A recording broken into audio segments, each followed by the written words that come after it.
How is it possible that in the 15 or so years since Mirror's Edge came out, no other game has really come close to capturing that same feeling? Sure, Dying Light has a lot of similar parkour mechanics, but it's missing those breathtaking sights, that killer soundtrack, and the overall sense of wonder throughout. This is where a brand new parkour game enters the picture. You see, while Mirror's Edge depicts a sort of clean, highly refined version of the future, Lorn's Lure takes things in the complete opposite direction. Instead of jumping across rooftops in a sun-bathed city, Lorn's Lure leads you further and further into the depths of a ruined world. In fact, other than the short introductory cinematic, the entire game takes place deep underground. Many people compare this subterranean megastructure to the manga Blame, which I haven't personally read, but it does seem to be a big selling point for some people. And even though the story seems rather light, mostly told through whispers and small details you come across, there is quite a lot if you want to really dig into it. But in the effort of keeping this video mostly spoiler free, I'm not going to reveal any major plot points. However, I will be showing clips from various levels so I can talk about how they work within the overall game design. So fair warning to people who want to experience the game completely blind, but for everyone else, no huge spoilers here. Let's just get into it. In Lorn's Lure, you play as a lone android, searching the depths for hundreds of years on end, looking for some purpose in life. The game begins a couple hundred years after you've been wandering aimlessly through this megastructure.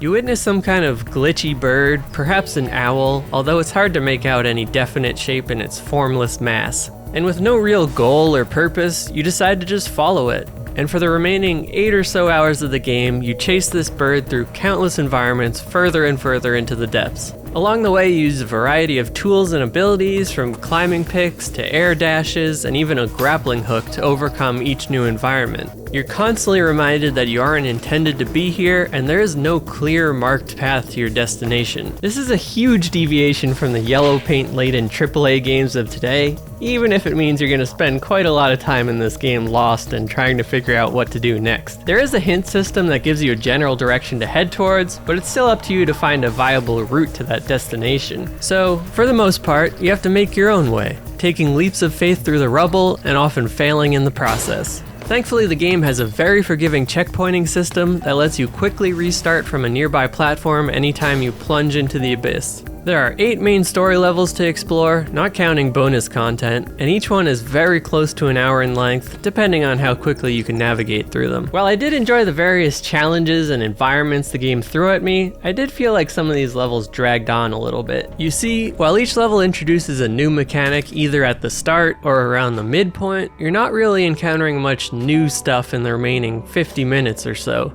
Every level has a single visual theme and music track, with the exception of one level that really felt like 2 different 30-minute levels mashed together. So you have ample time to take in the scenery, learn the new mechanics, enjoy the music, and figure out how to make your way through the varied environments. Now that's all great, and I definitely enjoyed my time with it, but I felt like some areas were a little more padded out than they really needed to be. Take the cave level, for example. The new mechanic introduced here is that it's pitch black and you have flares that you can use to light the way. The devs made good use of this mechanic, presenting you with some dark abysses that you need to carefully light as you make your way down. In between these segments, you crawl through tiny claustrophobic caves. In fact, this is the one level in the game that really owns in on the oppressing feeling of cave diving. While the others generally consist of vast open spaces above bottomless pits, this one thoroughly disorients you with tiny labyrinthine tunnels. I thought this was a cool change up from the previous areas, but after a good 20 minutes of crawling through these tiny corridors, I emerged to find another quick platforming segment.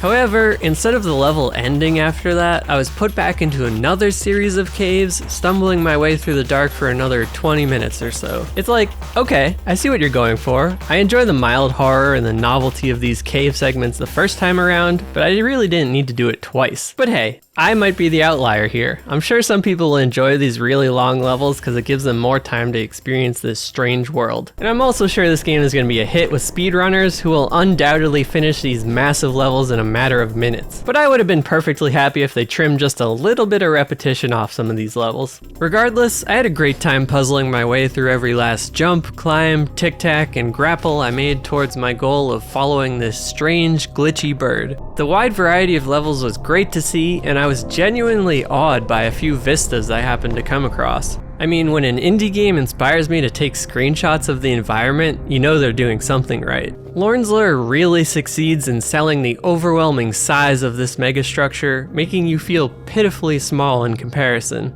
The views are often beautiful, despite harboring unfathomable loneliness. I can't say many other games have successfully sold this contemplative sadness quite as well. Another game like this that immediately comes to mind for me is Kenshi. Walking through vast deserts with high winds and a desolate soundtrack to accompany you makes for some very unique moments. Both Lorn's Lure and Kenshi have an innate beauty in this loneliness, even if the individual visuals, that being the models, textures, and whatnot, are rather rudimentary. Good visuals are not always about how realistic or polished something looks, but rather how successfully it makes you feel something. And man, does Lorn's Lure make you feel things. From the striking expanses littered with technology of past civilizations to the somber music, this whole world feels alive. Or rather, it feels like it used to be alive, a long time ago. All we see are remnants of what once was. But speaking of music, the soundtrack absolutely completes the overall vibe this game is going for. Some of this soundtrack feels clearly inspired by Mirror's Edge, which, hey, that's not a bad thing. I love the Mirror's Edge soundtrack. 24/7 chill beats to jump and/or climb to works pretty well here,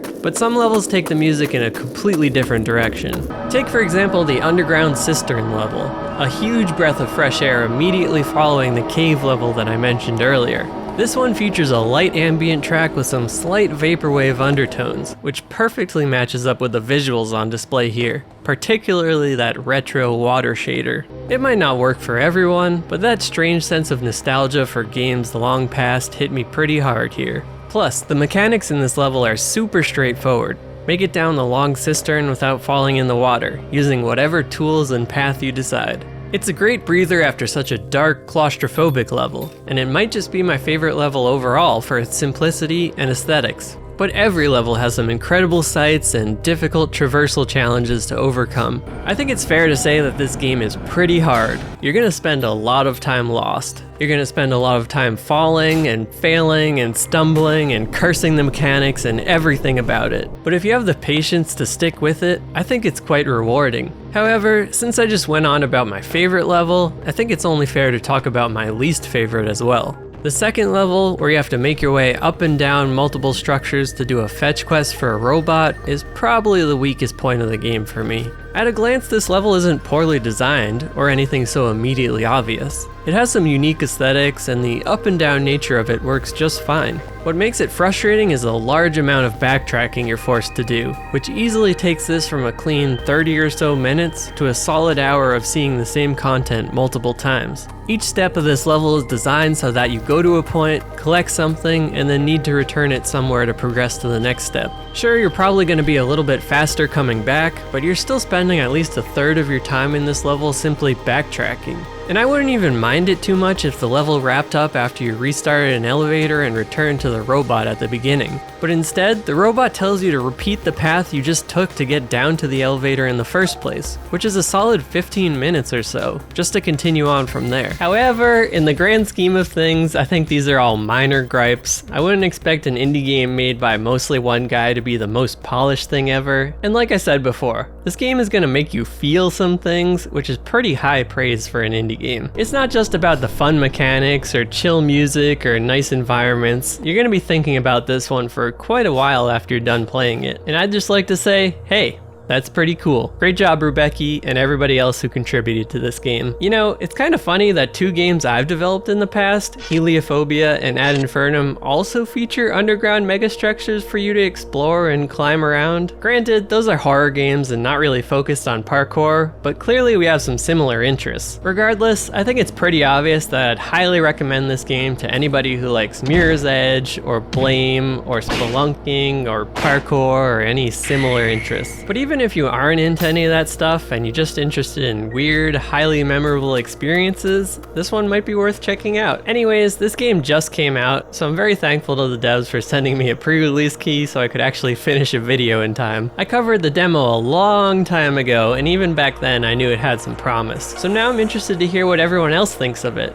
Did you play the demo? Are you gonna pick up the game? Have you already beaten it? I can say that the last level absolutely blew me away. I could ramble on for another 5 minutes or so just about that level, but I'm not gonna ruin anyone's experience. That said, I'd love to hear your thoughts about Lorn's Lair, Mirror's Edge, or maybe even other parkour games in the comments down below. Or if you really want to dig into things, you can always join us on the EphiTV Discord server and we can get more in depth. And as always, if you want to support me and see more content like this, subscribing is always greatly appreciated. But until next time folks, have a good one.